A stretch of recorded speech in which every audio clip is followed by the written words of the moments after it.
एक ये बड़ी खबर सामने आई है ये दिल्ली से, जिसमें बीजेपी पार्षद शामिल हो रहे हैं आम आदमी पार्टी में। ये बड़ी खबर सामने दिल्ली से आई है, क्योंकि लगातार हम देख रहे हैं किस तरह से अब यहां पर भी आया राम गया राम की पॉलिटिक्स काफी हावी होती नजर आ रही है। बीजेपी पार्षद हैं कुसुम लता, आम आदमी पार्टी में वो शामिल हुई हैं। ये देखिए तस्वीरें सामने आए हैं अरविंद केजरीवाल की मौजूदगी में।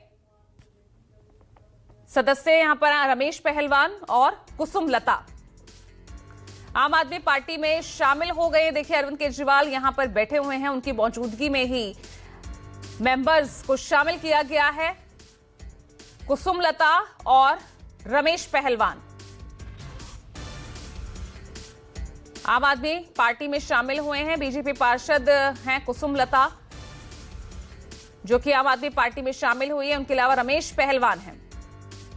लेकिन उसके बावजूद इनको दोबारा भारी समर्थन मिला, इसी से जाहिर है कि ये अपने क्षेत्र में कितनी लोकप्रिय हैं। तो मैं इनका वापस स्वागत करता हूं और मुझे लगता है कि इनके आने से आम आदमी पार्टी को उस क्षेत्र में काफ़ी मजबूती मिलेगी। बहुत बहुत शुक्रिया। सर, आपने अमित शाह जी को कल चिट्ठी लिखी थी, दो सवाल मैं लूंगा कि आपको उनसे मिलने का समय मिल गया? दूसरा, जिस इन्फिल्ट्रेशन को लेकर के आपने उनसे सवाल पूछा था कि बॉर्डर से वो कैसे आते हैं, एजेंडा आज तक पर अमित शाह ने कहा कि 4% बॉर्डर फेंसिंग है, हम उसे नहीं कर सकते, ये राज्य सरकारों की जिम्मेदारी है, वो इस तरह इन्फिल्ट्रेशन न बढ़ने दें या इसको व्यापार न बढ़ने दें। दोनों पर आप कुछ। पहला क्वेश्चन क्या था?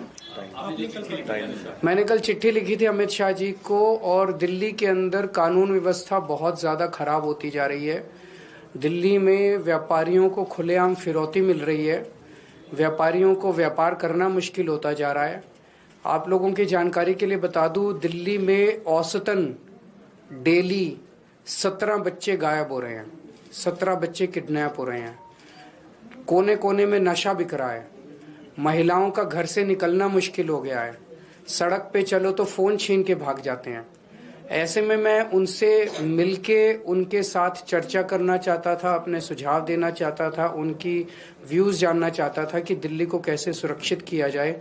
अभी तक मुझे अपनी चिट्ठी का कोई जवाब नहीं मिला और ना ही उनसे मिलने का समय मिला है।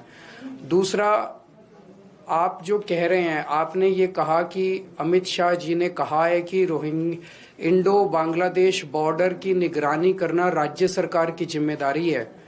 मैंने उनका ये बयान सुना नहीं है, लेकिन मैं आशा करूंगा कि कोई भी यूनियन होम मिनिस्टर ऐसा बयान शायद ना दे कि देश के बॉर्डर की सुरक्षा करना राज्य सरकार की जिम्मेदारी है। 4% बॉर्डर है, सबको फेंस नहीं किया जा सकता, तो राज्य सरकारों की जिम्मेदारी है। कोई मैं फिर से यही कह रहा हूँ, आप ये कह रहे हैं कि उन्होंने ये कहा कि जो अनफेंस्ड बॉर्डर है उसकी सुरक्षा करने की जिम्मेदारी राज्य सरकार की है।